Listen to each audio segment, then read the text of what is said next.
So guys, take a look at how the Tinubu's administration is affecting Nigerians. See what Nigerians have been reduced to. This video was shot somewhere in the southwest, possibly Lagos State. But the location does not actually matter. This is the reality every Nigerian faces, no matter your location. Take a look.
Yes, Baba Kalu.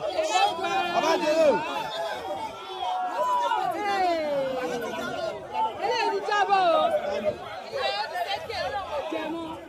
Baba Kalu.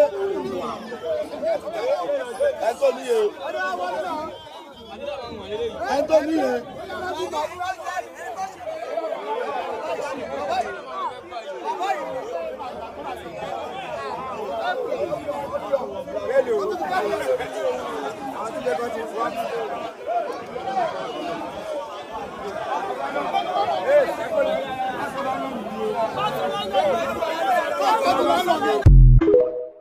So guys, let's quickly take a look at some of these headlines. And this one says, hardship.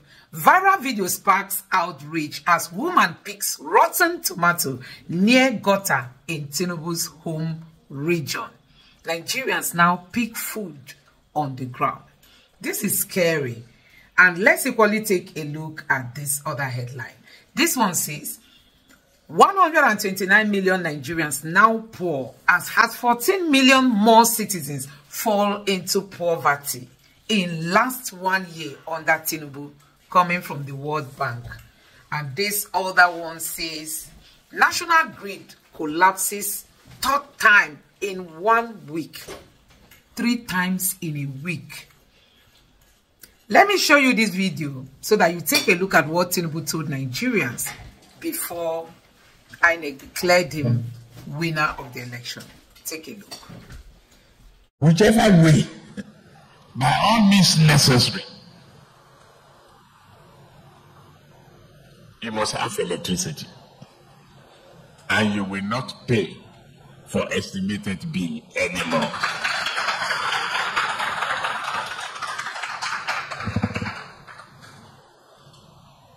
A promise made will be a promise kept. If I could keep the promise and I come back for second term, don't vote for me. That's the truth. Unless I give you adequate reasons why I couldn't deliver. Well, in another development, customers of Guarantee Trust Bank over the course of the week complained about their inability to access banking services due to ongoing downtime, despite the bank's claim of completing the transition to a new core banking application. Some customers complained that they are unable to access their funds or make transfers. Some accounts showed zero balance, despite having funds in their account. Well, on Wednesday, in a statement posted on X, GTB informed its customers that its digital banking channels are now online and thanked its customers for their understanding and support. But obviously, this is still not the case. I mean, some of those images I have there are some of our staff here in Arise News showing 0 naira in their account. I mean, let me just take a quick comment from a user on social media. They wrote, GT Bank has held me hostage this week with my funds. No resolution, no light since Monday because National Grid and this stupid feeder that spoiled. Fuel stations are not selling fuel in kegs, no water because you can't pump. Basic necessity has become a myth because I am Nigerian, the failure of the system. But I know that, GT Bank has tried to, communicate with their customers. But it is so frustrating. Like that Twitter user alluded to the fact that not at this time, you can't transfer your money. I'm sure some people haven't even received their salaries. Ayo. All right, let me not tell, but yes. Yeah, but it's the truth. It's the truth. It's unfair. It's the truth. It is the truth. Yeah. And there's so many backlashes from this. Number one is we're trying to promote financial inclusion and encourage more people who are unbanked to trust the financial system and put their money in banks and trust technology. Unfortunately, this gives bad press to that and it discourages people from trusting institutions. I mean, if a tier 1 bank has such a big challenge like this where people cannot access their own money, don't joke with the Nigerians' money, and then a lot of people didn't have access to their salary. If it was your salary account, you were in big trouble. It's the middle of the month. People started giving excuses or saying stories that sounded far-fetched. Cite one example. Of what? Provide evidence. Don't you already give all the evidence on air? Well, what I'm saying is that but can you imagine waking up to a 0 balance in your account? That's what I'm saying. That some people that stay already mad. Come on. Especially because of the cyber crime, fraud that people have talked about. So it would have caused a lot of panic. Yes. In fairness to the institution, they gave a note out saying that they were going to upgrade their system and that by 12 noon, I believe on Monday or the next day, everything was begin to work. So people were a bit patient. They almost put me in trouble. I'd gone to the store, picked up everything and forgotten. I was about to pay and then they said, oh, sorry, this bank is actually not working. I was like, not again. So I had to start looking for... So one thing it taught Nigerians that have more than one bank account. And that doesn't make sense. It's like having more than one SIM card because you know that it can mess you up at any time, especially a critical time. Infrastructure, what we keep talking about in Nigeria, that when are we going to get it right? They're saying it could happen to anyone. It happened, the technical glitch happened to another tier 1 bank only about 2 weeks ago. And so it's been frustrating banking in Nigeria. And so sometimes, what I would ask is that the CBN should institute an investigation. That's the point. If it is as a result of incompetence or some failure somewhere, then there should be sanctions. Right. But if it's something that people couldn't help, but it took too long for them to rectify, not with people's money, not when people's money is held in trust and you were holding a lot of people to ransom. Yes. Imagine if that's your sole bank account. That's you are in big trouble. Or that's the account that you have all your funds in. Yes. What are you going to do? That's your primary account. It was really terrible. Whatever they need to do, whether they need to hire mercenaries, right now it's like, whoa. Do you know what they're saying as well? This situation that's some of the IT point. people. Yes. Many of them are jackpot. That's some of our best brains who work in the IT department. So we have a problem there. It's not just in the healthcare system, but even in our brain, our best brains traveling abroad, and so they have a problem in that system. But don't joke with people's money. Absolutely. Nigerians are already going through a lot. Too much. Well, all right. This is for GT Bank. Well, in another development, Senator representing Abia North, Orji Kalu, has said that President Bola Ahmed Tinubu knows that Nigerians are experiencing economic hardship. Kalu made the comments during a live television interview on Thursday. He said that Tinubu moves around Abuja with 1 or 2 cars some nights to feel the pulse of the people. The senator also disclosed that he earns 14 million naira as his monthly salary, which he claims is not even enough. Let's take a listen. Well, the president himself knows that Nigerians are suffering. The president knows that Nigerians are hungry. The president knows he's a street person. He knows the street very well. The president some nights uses his car to go around and know what is happening in Abuja here. People really? Yes, of course. Whether they kidnap or not, the president goes around with 1 or 2 cars and see what is happening. He's not a president that's locked up in a room. He's not a president that doesn't know what is. He knows. But this president is bad. He's very courageous on his own. Because most of the things he's doing, I might not be able to take them all. How much do you earn as a salary, Senator? I earn 14 million for everything. In a year or per month? In a month. In a month. But everything compulsory. In your salary? My salary, the overhead, the worker salary, everybody. So you don't think that is enormous? No, it's not. Head. You're not the only one. No. Let me be honest with you. Do you know this money I have to buy fuel, I have to travel to my constituency, I have to maintain constituency office, I have to sit in the constituency. It's not enough. Dr. Abati, everything compassing is not enough. I mean, what are we not going to hear in Nigeria? Well, let me take this reaction before I come to you, Dr. Abati. This is from Ennis, who wrote, "You are earning 14 million naira monthly for doing nothing. Come on, Nigerians. It is high time Nigerian people wake up to correct this injustice in the society. 14 million naira divided by 160 people or workers by Nigerian minimum wage is 87,500 naira. I know feet shout." Dr. Abati, I mean, well, you see, these your lawmakers, they are very interesting people. And someone like Senator Orji Kalu, he's been governor twice. He's now a senator. I mean, he will qualify as a statesman, you know, and he's a grandfather. He's, you know, he's been around. And then he would go on television to tell Nigerians that 14 million naira is not enough for him in a month, that in fact he uses it to buy fuel to go to his constituency. Yes. And everything encompassing, everything, 14 million naira. In a country where some people have just spoken that some people have not received their salaries because some banks are not functioning. How does he want people like that here listening to him to feel? I don't know. And then, you know, this 14 million naira, okay, is from Iberi in Abia North, that's his constituency in Abia State. Yes. So even if he spends 1 million naira to go from Abuja to Iberi, he cannot spend up to 14 million naira. So I think this is the point that Nigerians make about these senators. That look, they are overpaid and underworked. Many of them are guilty of absenteeism. Many of them go there to just snore and sleep during proceedings. When they don't show up, they say they are doing committee work. Well, that's why Nigerians are saying we should have a unicameral legislature. Yes. And the work of the members of this unicameral legislature should be part-time work. Yeah. All the people in the National Assembly who are doing nothing, who have nothing to do, you know, they are collecting 14 million and they have the effrontery to come and tell us that it is not enough. So how much does Senator Orji Kalu wants to earn? How much will be enough for him? Perhaps 150 million naira per month. That's very ridiculous. Right. Number two, he made the point that his committees that are given vehicles, not members of, you know, of the National Assembly. Okay, what I know is that there is no member of that National Assembly that doesn't belong to one committee or the other. Except Senator Orji Kalu is telling us that the committees of the National Assembly, the people who are using those cars are goats.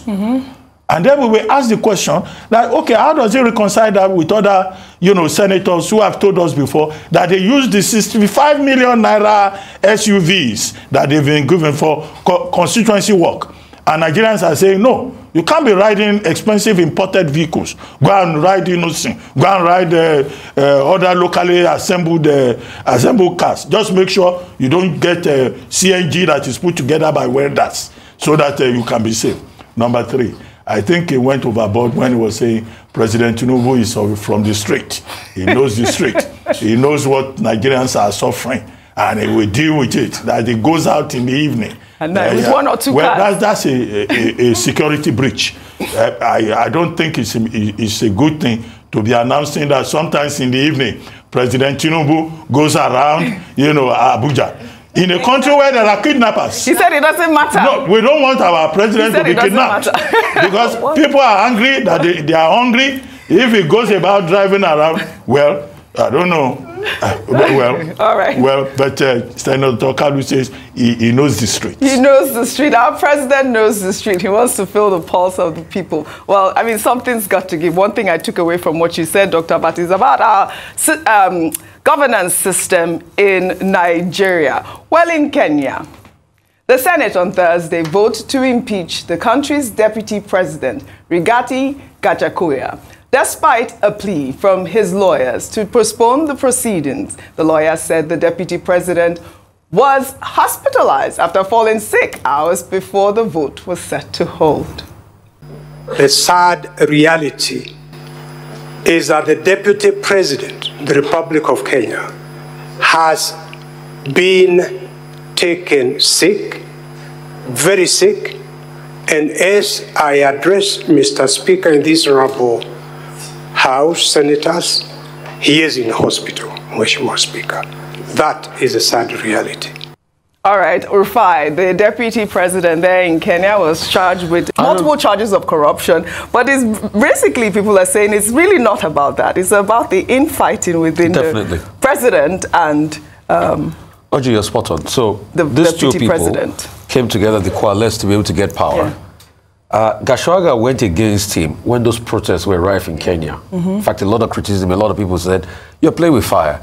This is your government. You are going against your government in a bit of siding with the people. Yes. And that went south. The moment Ruto was able to consolidate power, the next thing he did is he went for him. He went to the hospital, said his chest was paining him and all of that in the hospital. But the chest pain couldn't stop the impeachment. He still had to go. But my fear in Kenya is this consolidation of Ruto. Hope we do not build another hegemon. Because now, Ruto will be able to reign supreme. The question is, will Gachagua now go back to his political base and get ready for the next election? I don't see if he's going to get any mileage because Ruto is the incumbent president and he's going to consolidate on the power. Because Gachagua brought a lot to the ticket in the last elections. Will he now able to go to the opposition and do a deal? As far as we speak today, Orji, there's no opposition in Kenya. You know why?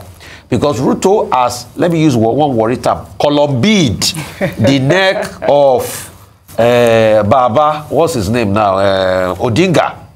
In fact, they are trying to see how they can put Odinga on an African Union chairmanship stage. So you can see now that that's how opposition is taken away on the African continent. And Ruto will reign supreme. And Kenya is having a lot of problems. Like India are trying to dominate Kenya with Adani Group. Yeah. So what do you think about the whole process, though, in terms of the impeachment and all of that, Dr. Bati, really quickly? Well, I said it, I think, earlier on. The process that you follow in Kenya, last week, the lower parliament voted to impeach. But that then set the stage for the upper parliament, the Senate.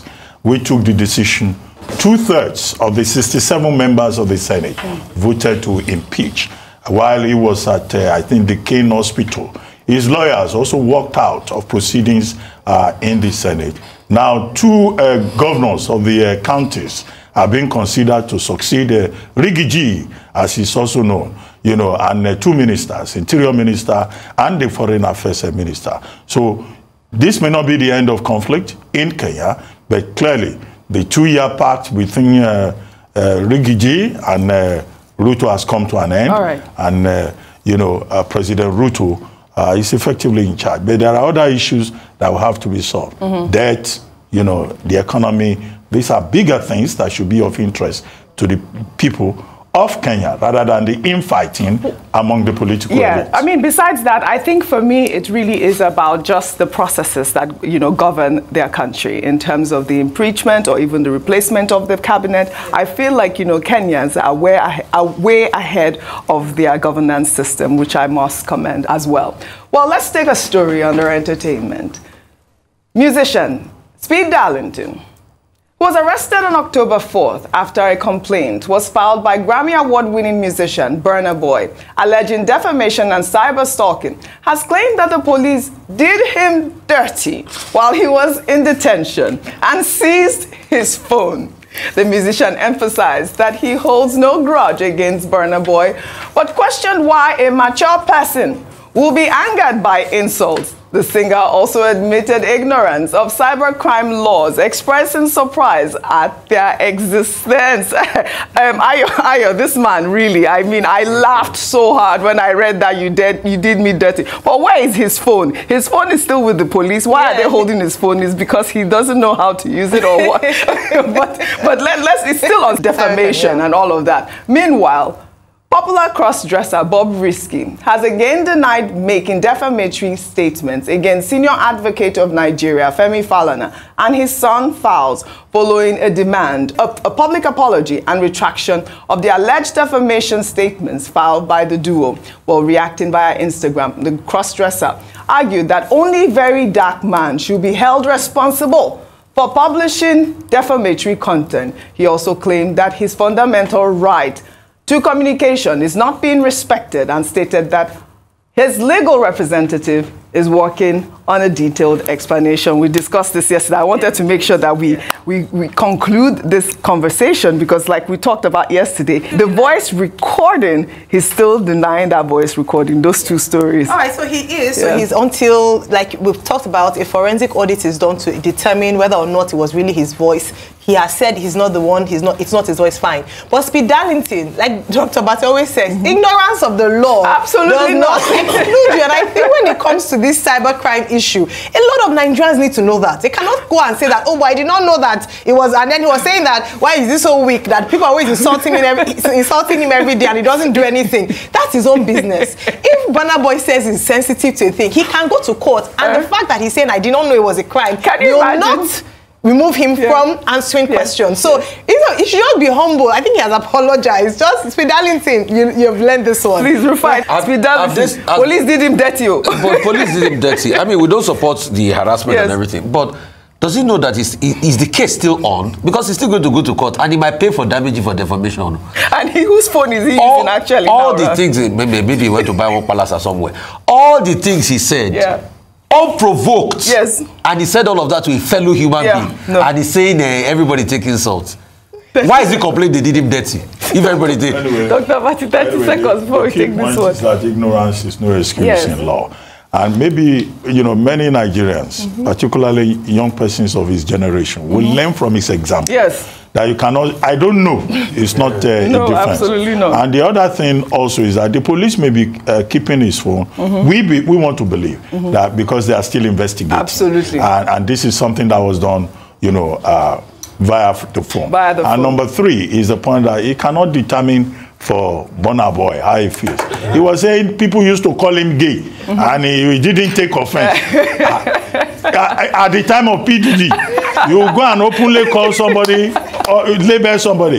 Is he aware that there is a same-sex Prohibition Act of 2014 in Nigeria, where you are not supposed to engage in same-sex relationship? So that's where Burna Boy is coming from. You can't label him, and give him a label that it does not belong to him. Absolutely. Well said, guys. Defamation is real. Ignorance of the law is no excuse. So, guys, you have seen it for yourself. This administration is telling, on the lives of the people. Nigerians are feeling the deadly impact of this government. The Tinubu's government does not even know their left from their right. Now, their plan is to start taxing wealthy people.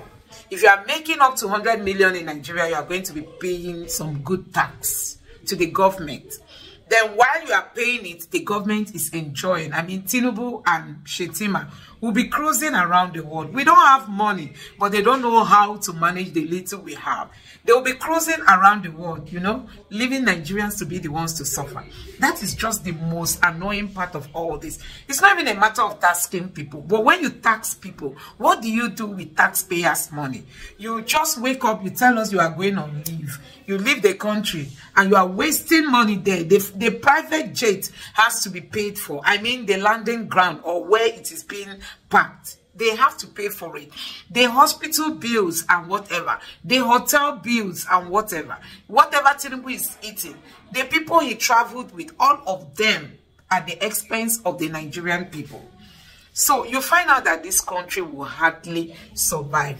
The IMF has come out to say that, or the World Bank came out to say that it might take Nigeria like 15 years to even recover, to come back on track. That's to tell you that the level of damage by the Tinubu's administration is mind-boggling. I mean, not just Tinubu, by the APC, since Buhari came in, and now Tinubu. It's mind-boggling, the level to which they've destroyed this country beyond repairs. Honestly, anybody that comes into leadership has got a lot to do. You will really suffer trying to amend some of these mistakes that have been done by all this administration, because they've really injured this country, and it will be difficult to get Nigeria back to track. Let me know what you think about this in the comment section below. Please don't forget to subscribe to the channel, turn on the notification bell. Please give this video a like so that YouTube can recommend it to others. And drop your thoughts in the comment section below. Thank you.